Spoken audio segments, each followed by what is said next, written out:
Senator Ludlam, do you have any questions? The right No, there's spot. no major cities anymore, mate. They've gobbled up. All been abolished. Yep, all gone. It's all about regional Australia. Miss Dortland has left. Cities are and it's regions, been yeah. rolled into the main It's department. Dr. Dolman. I'm Dr. Dolman. It's always the highlight of my history. But it's a matter.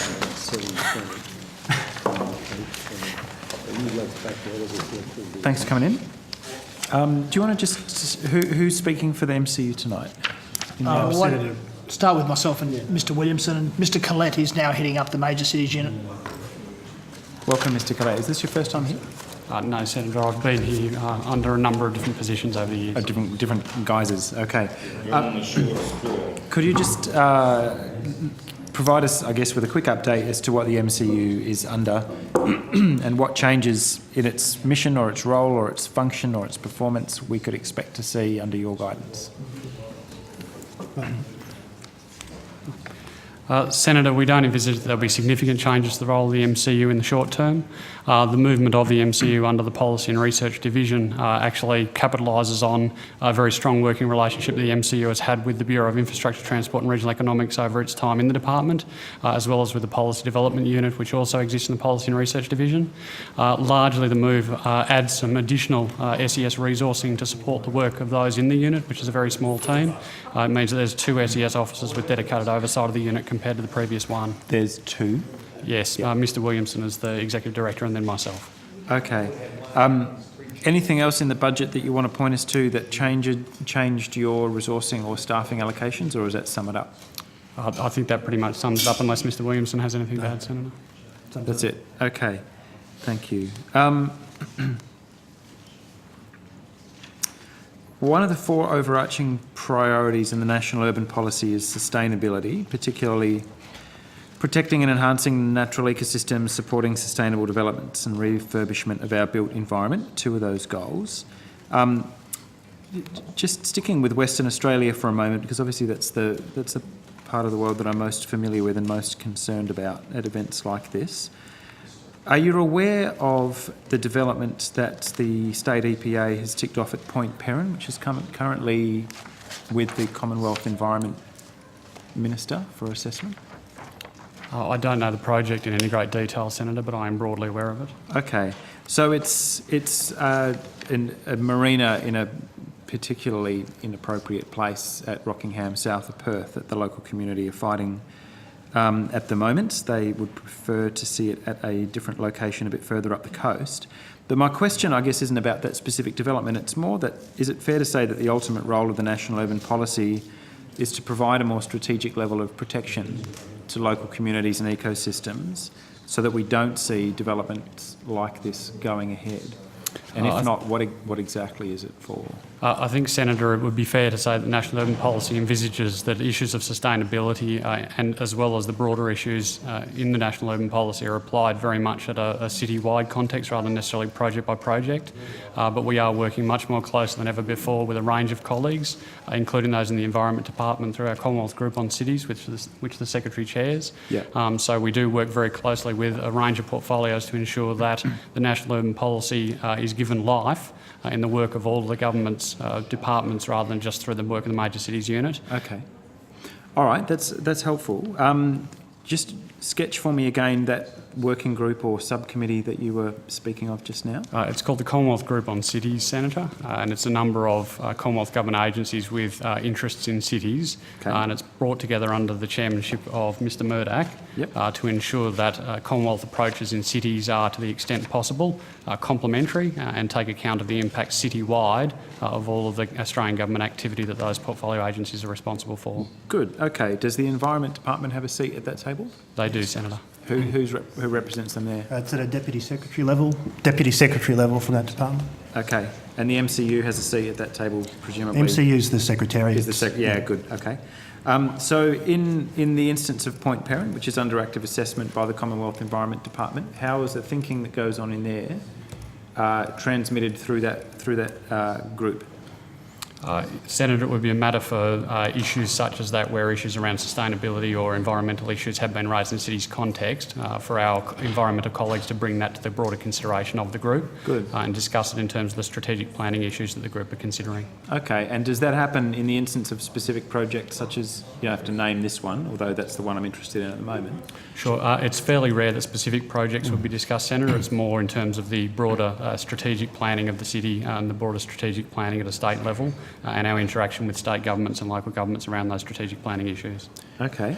It's worth saying through that group, Senator, that the other departments also report against the national urban policy objectives, sort of their achievements, if you like, for the 12 months, and that's reported then in the State of Australian Cities report. So we use that group as a vehicle for that information as well. All right. I was just going to ask, maybe Mr Murdoch, could you provide for us a list of the attendance of that group?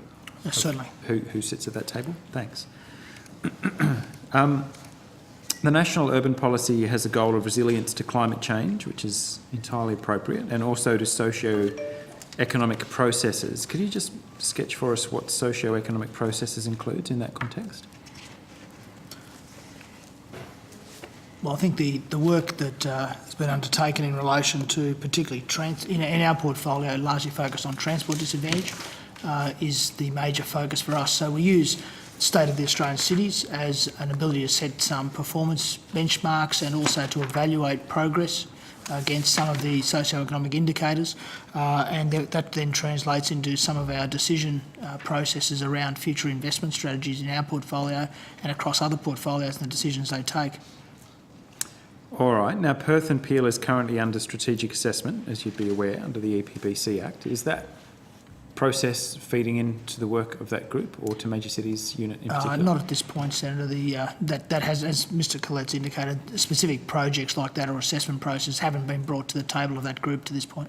It's not a specific project. It's about the entire Perth and Peel region. It's the whole metropolitan area. Well, we've not had a discussion about that item at the group. Could I maybe nominate that to go on the agenda next? I find that rather peculiar. Having discovered that this group exists, it sounds like a worthy entity. We can certainly raise that with our environment colleagues, yes, certainly. I reckon tap them on the shoulder and ask them why they haven't brought that to you. That's peculiar. Do socio-economic processes include, for example, rising oil prices over time that would change transport patterns within a... Well, certainly, and as I said, that's something we've documented and indicate through the State of the Cities, the implications of energy supply and price in terms of social access. What was that last bit, sorry? In terms of social access and access to services and employment is quite critical, particularly in a number of areas where there's a high dependence on private motor vehicles. Yeah, and the National Urban Policy has a good goal, a useful goal of reducing dependence on private motor vehicles, but Commonwealth funding on projects that increase car dependence out of IA or out of Nation Building 2, for WA, I don't know if it's exactly the same ratio in other states, but we're still funding roads over rail at a rate of 3 to 1. So how does that mesh with your goal of reducing dependence on private motor vehicles? Well, I think as we've discussed previously, discussed with senators this morning, if you look at the number of urban public transport projects which were announced as part of the budget, they are by far the largest projects. Single project funding projects have been two major metropolitan rail projects. So there's certainly a strong commitment by the government to major public transport upgrades. I have no argument with the fact that urban rail projects are being funded at a much greater rate than they were before, but you are coming off a low base, i.e. zero, because for 13 years the Commonwealth didn't fund any urban rail projects. There was no funding at all. So it's, anything at all is an increase by comparison. Well, certainly, I think you've heard the Minister speak about this in terms of the government's commitment to addressing urban public transport issues, including providing for, through motorways, better access for public transport such as buses. We shouldn't just think about public transport in terms of rail. The most cost-effective solution to public transport in a number of our cities is buses, and providing roads and particularly dedicated busways is a very cost-effective and probably a much more flexible and usable mode of transport for most of the community than heavier light rail. Did the Major Cities Unit attend an Ahuri forum in Sydney a week or so ago In fact, I believe... We did, Senator. We were the sponsor of that forum. Yes, all right, you got me there. The work coming out of Manchester, so one of the keynote speakers from KPMG spoke quite compellingly about how some similar decisions, I asked Infrastructure Australia about that this morning, the time savings are now being replaced as a metric by jobs created, particularly in low-income cohorts, and greenhouse gas emission reductions as their key metrics for assessing really hard-nosed funding decisions. Yeah. How far away do you think we are from that kind of thinking here in Australia? We're doing a lot of work in Australia on evaluation metrics. Dr. Dolman might want to comment, but we certainly see, and I think we were all impressed by that presentation by the KPMG representative. There are some thinking taking place in Australia about broadening our approach, but also to sharpen our approach to benefit cost analysis. I don't know if Dr. Dolman wants to indicate some of the work going on. Sure. Dr. Gary Dolman, I'm the head of the Bureau of Infrastructure, Transport and Regional Economics. We are involved in a project, I guess, across governments, both Commonwealth Government and state governments, that's looking at the guidelines that are used for project assessment, and they are being updated in particular to look at those issues that you spoke of, the wider and sort of the wider economic benefits. Things like active travel are also being incorporated into those guidelines. So there's a range of changes to ensure that those guidelines are being kept up to date and addressing the full range of issues. I guess we've also had a look at the Greater Manchester example, including some contact with KPMG since that Ahuri conference. And I guess we're following up some of the ideas, including we're possibly hosting a visit from Lewis Attar from KPMG in about a month's time to try and find out a bit more about that Greater Manchester process and how it works. Who's we in this context, sorry? Sorry, both the Bureau or this division, I guess, our department. Okay. A public briefing or an internal one? I think the louder that message gets amplified, the better off we'll all be. What's the I guess we haven't decided that yet, and it would possibly depend on KPMG's views as well, but it definitely would be internal. In the past, when we've hosted similar conferences with guest speakers, we've invited some people from outside government. Okay, that's good to know. Thank you for that. I'll move on. The COAG Reform Council obviously has released its review of capital city strategic planning systems. That's December 2011. And then consequent to that, the successful recipients of the Livable Cities Program funds were announced last May. But it was difficult to tell whether there was any guidance in the funding decisions taken from the CRC's assessment, in that the cities that scored lowest in the COAG Reform Council's work ended up getting the lion's share of the funding through Livable Cities. I know it wasn't a great deal of money, but did any decisions make reference to the quality of the city's plans? I'll be a bit more specific if you want, but if there are any general principles underlying how funding hit the ground? Well, certainly I'm not aware, it sort of precedes us, of specific decisions that were taken with reference to the COAG Reform Council's report, but certainly I think the Commonwealth, for its part in responding to that report, indicated that future funding decisions in our portfolio at least would at least have regard for the CRC's outcomes. Not so much in which city scored the highest versus the lowest, but I guess maybe a slightly more nuanced approach to the report, which, as you know, was lengthy and had substantial analysis against each of the criteria for each of the cities. Okay. When the program was introduced, it was a one-off, the Livable Cities.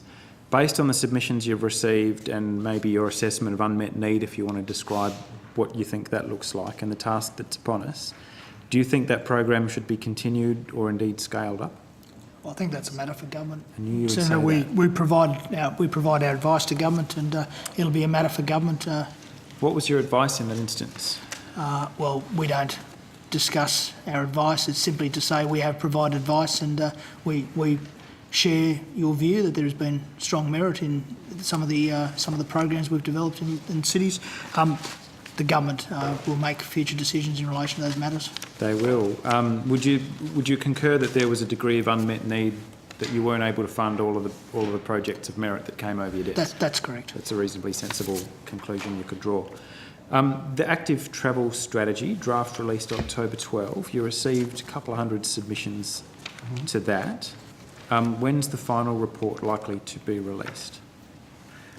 Senator, I don't have an answer to that, or indeed whether it will be a sort of a final report per se, but what as I think Ms Eklund indicated last time is that the department's in the process of looking at the submissions and pulling together further advice for the Minister as to possible next steps.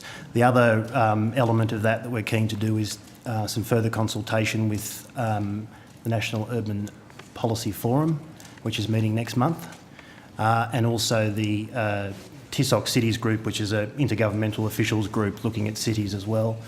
We're going to also meeting in the next month or so we want to talk to them about some of these issues also.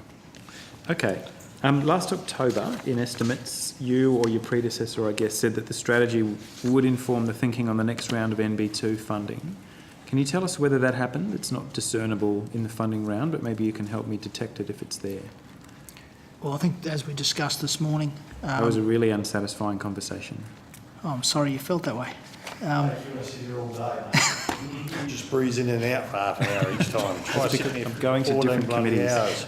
Let's, Listen to the trollop go around. please try not to distract us. One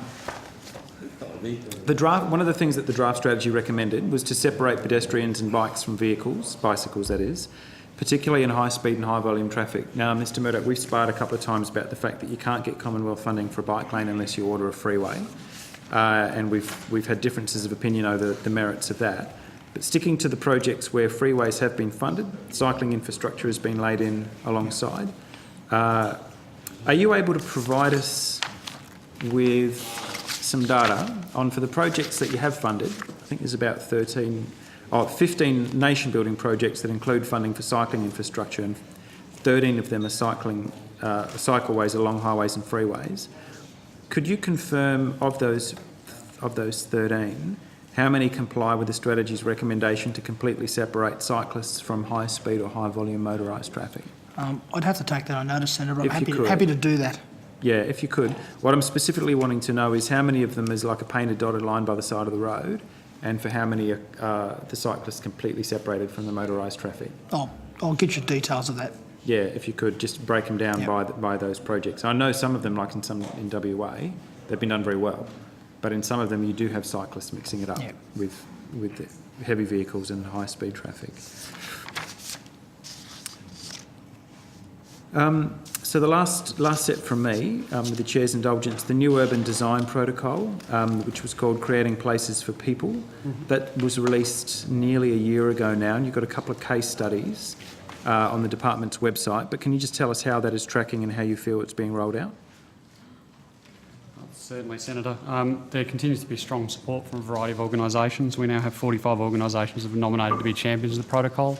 There continues to be strong interest in the protocol from a variety of stakeholders who, while not perhaps prepared to come forward and put their name to being champions of the protocol, are nonetheless supportive. And we find that there is strong support, especially amongst bodies such as architecture bodies and the like, for supporting the design protocol. Okay. Do you see a role for the principles in that framework, given that you think it has been taken up, to be tied to any kind of regulatory framework, or do you imagine it's going to stay as a voluntary framework for the time being? We've envisaged it not changing its status, Senator. Not changing its status. Is that because you're not confident with it, or do you think it's working fine as it is? Well, I think it's achieving... I mean, it was not intended to have a regulatory teeth at the time of design and implementation, and we aren't proposing to change that at this stage.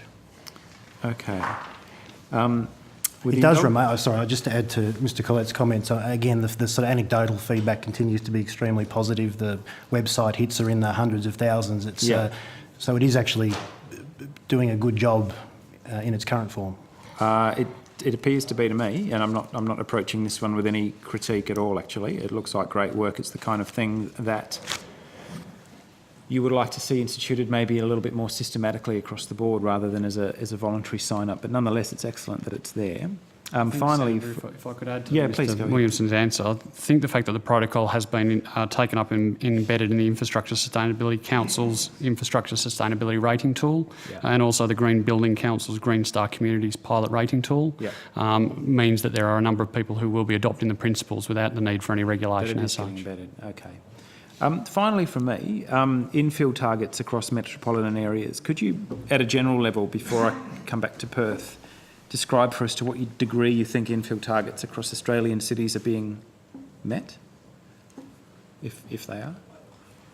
I don't think we've done any detailed analysis to give you any advice at this stage, Senator. There might be something that you can point us to in the State of Australian Cities report if it's not at the table, but so all of the capital cities have strategic plans that set out infill targets, and from Perth it was reduced it in directions 2031 to 47% from 60%. So all capital cities have those. Is there no high-level understanding of how we're tracking? Senator, we'll try and give you a comprehensive answer on notice, but certainly the series of cities reports that the Bureau has produced over the last couple of years deals with those issues, because that's assessing progress against strategic plans in 4 of the major cities. I don't know, Dr. Dolman, do you have anything to add? Yeah, that's correct. Those studies have looked at population growth, employment growth and commuting patterns is within their title, but they cover a broader assessment of the planning goals in each of the cities and how well those, or I guess not how well they're being met, but the outcomes compared to the goals in those plans. So we've done studies which have been published for Perth, Melbourne, Sydney and South East Queensland, and we're now preparing a comparative report that covers all 4 of those and looks at how well the different cities have achieved their goals. And part of the assessment is, as you've requested, it looks at infill against the infill targets in each of the cities. I think essentially it finds that those cities that are growing fastest are struggling to meet those targets, whereas some of the cities that are growing more slowly, particularly Sydney, is maybe even overachieved against their targets, so that they have greater infill than their target suggested. That makes sense. If you want to provide us with anything on notice that would bear that out with some data, that'd be helpful.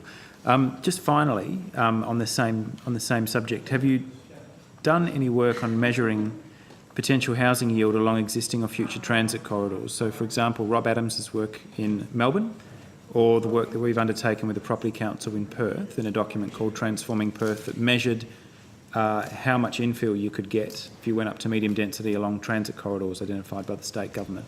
Is anything systematic across all Australian cities being done by anybody present at the table?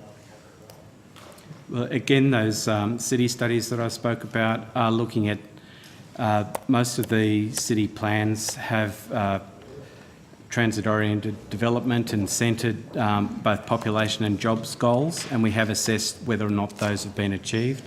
I'm not sure if that goes fully to answer your question. Can I maybe just commend those 2 studies to you, which is a bit cheeky since one of them was mine, but I'll do so anyway, and maybe come back on notice with whether anything systematically is being done along those lines in other Australian cities by the department. I'll leave it there. Thanks, Chair. You're welcome.